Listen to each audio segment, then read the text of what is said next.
নমস্কাৰ প্ৰাইভেট আসাম কেৰিয়াৰৰ নতুন এটা ভিডিঅ'ত স্বাগতম জনালো আজিৰ নতুন ভেকেন্সিখিনি মই ডিসকাস কৰিম চাই যাব আজি প্ৰথম ভেকেন্সি আহিছে আপোনালোকৰ SBFC এটো আপোনালোকৰ ফাইনান্স ইনষ্টিটিউচন এটা হয় ইয়াত পোষ্ট আহিছে ব্ৰাঞ্চ সেলস মেনেজাৰ 2 নম্বৰটো কাস্টমাৰ ৰিলেশনশিপ মেনেজাৰ 3 নম্বৰটো sales officer work location Tinsukia Sivasagar Jorhat এই তিনিটা হ'ব আৰু কোনোবা ক্যান্ডিডেটৰ যদি গোল্ড লোনত আগতে এক্সপেৰিয়েন্স আছে তেওঁলোকক প্ৰিফাৰেন্স দিব আগত আৰু ইয়াতে এটা পইণ্ট চাওক fresher with good communication skill can also apply এই পইণ্টটো হাইলাইট কৰা হৈছে ইয়াতে এই কাৰণে কাৰণ ফ্ৰেছাৰ সকলৰ কাৰণে এবোৰ ভেকেন্সি এপ্লাই কৰিব পাৰে তেওঁলোকক স্যালাৰি হাইকন প্ৰেজেন্ট স্যালাৰি কোনোবা যদি জব কৰি আছে তেওঁলোকৰ প্ৰেজেন্ট স্যালাৰিতকে বেছি স্যালাৰি দিয়া হ'ব আৰু ফ্ৰেছাৰ খিনিৰ কাৰণে যেটো স্যালাৰি আপোনালোকক স্টাৰ্টিংত কোম্পানী অফাৰ কৰে হেতুতে আপোনালোকে জয়েন হৈ ল'ব কোনোবা যদি ইন্টাৰেস্টেড হয় এপ্লাই কৰিব বিচাৰে এই মেইলটোত বায়োডাটা পঠিয়াব লাষ্ট ডেট হ'ব আপোনালোকৰ 13 জুন পিছৰ পোষ্টটো ফ্লিপকাৰ্টৰ পৰা আহিছে ইয়াত পোষ্ট আহিছে executive senior executive location Golaghat Sivasagar আৰু তিতাবৰ কোৱালিফিকেশন বিটেক কৰা হ'ব লাগিব বা বিই কৰা হ'ব লাগিব নহলে আপোনালোকৰ মাস্টাৰ ডিগ্ৰী কৰা হলে হ'ব ইন এনি ডোমেইন দিয়া আছে ডিউটিজ আৰু ৰেসপন্সিবিলিটিজ খিনি কি হ'ব ইয়াতে পইণ্ট ওয়াইজ দিয়া আছে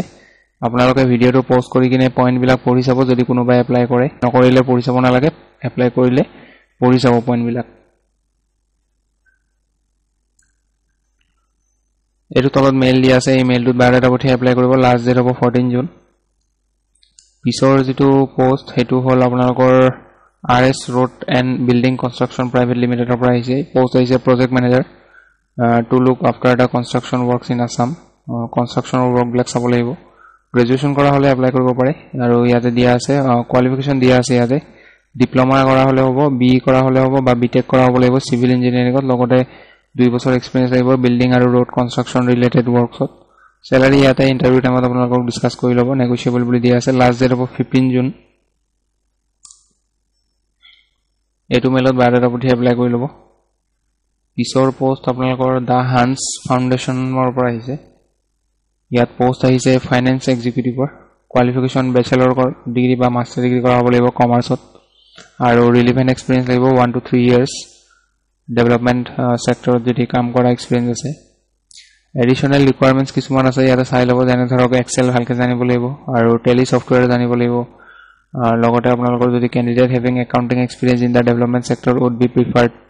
ডেভেলপমেন্ট সেক্টৰত যদি কাম কৰা এক্সপেৰিয়েন্স আছে প্ৰিফাৰেন্স দিব আপোনালোকৰ যেটো ওয়াৰ্ক লোকেশন হ'ব হেতু গুৱাহাটী হ'ব আৰু নংপো হ'ব দুটা লোকেশন আছে ওয়াৰ্ক ফ্ৰম অফিস হ'ব আৰু স্যালাৰি আপোনালোকৰ বেষ্ট ইন ইন্ডাষ্ট্ৰি বুলি দিয়া আছে এতিয়া ইন্ডাষ্ট্ৰি তেওঁলোকৰ ইন্ডাষ্ট্ৰি মতে স্যালাৰি কিমান হয় হেতু তেওঁলোকে ইন্টাৰভিউ টাইমত কৈ দিব আপোনালোকক এটো মেইলত বায়োডাটা পঠিয়াই এপ্লাই কৰিব লাষ্ট ডেট হ'ব আপোনালোকৰ ইয়াতে 12 জুন পিছৰ পোষ্টটো অকলেণ্ড ইংলিশ হাই স্কুল কুমাৰপাৰা পাঞ্চলি গুৱাহাটী 9 ৰ পৰা আহিছে ইয়াত পোষ্ট আহিছে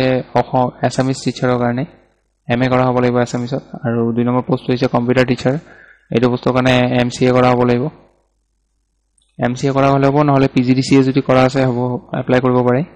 এইটো পোষ্টৰ লাষ্ট ডেট হ'ব আপোনালোকৰ 15 জুন কোনোবা যদি ইন্টাৰেস্টেড হয় এই মোবাইল নম্বৰটোত কন্টাক্ট কৰি ল'ব পিছৰ যেটো পোষ্ট হেতু গেষ্ট হাউস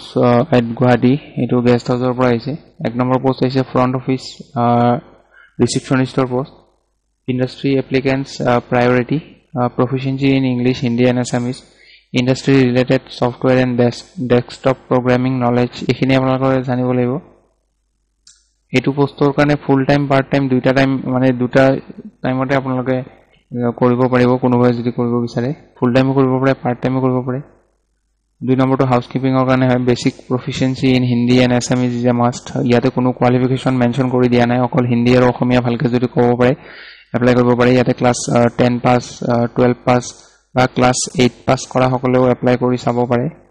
ইয়াতে আপোনালোকৰ ফুল টাইম আৰু পাৰ্ট টাইম দুটা অপচন अवेलेबल আছে পিছৰ পোষ্টটো আপোনালোকৰ কুক বা শেফৰ কাৰণে হয় ইয়াতে মিনিমাম 1 ইয়াৰ এক্সপেৰিয়েন্স থকা হ'ব লাগিব আৰু অসমীয়া নহয় এছামিজ ইণ্ডিয়ান চাইনিজ আৰু বেসিক কন্টিনেন্টাল এবোৰ ডিশ হয় এইবিলাক বনাব জানিব লাগিব ইয়াতো ফুল টাইম আৰু পাৰ্ট টাইম দুটা অপচন আছে আপোনালোকৰ পিছৰ পোষ্টটো আপোনালোকৰ ৰানাৰ বেল বয় এইটো প্ৰফিচিয়েন্সি ইন হিন্দী আৰু এছামিজ বুলি দিয়া আছে ইয়াতো ফুল টাইম আৰু পাৰ্ট টাইম দুটা টাইমে এভেইলেবল আছে সো কোনোবা যদি ইন্টাৰেস্টেড হয় এই মেইলটোত বায়োডাটা পঠিয়াই দিব আৰু কোনোবাই কন্টাক্ট কৰিব বিচাৰিলে এই নাম্বাৰটোত কন্টাক্ট কৰি ল'ব লাষ্ট ডেট আপোনালোকৰ 12 তাৰিখ হ'ব 12 জুন আজি ভ্যাকেন্সি খিনি আছিল গোটেইখিনি মই আপডেটটো আপোনালোকক দিলো ভিডিওটো ভাল পালে লাইক এটা কৰি দিব আৰু পাৰিলে শেয়াৰ কৰি দিব সো লগ পাম পুনৰ এটা নতুন ভিডিওত আজিলৈ আহো ধন্যবাদ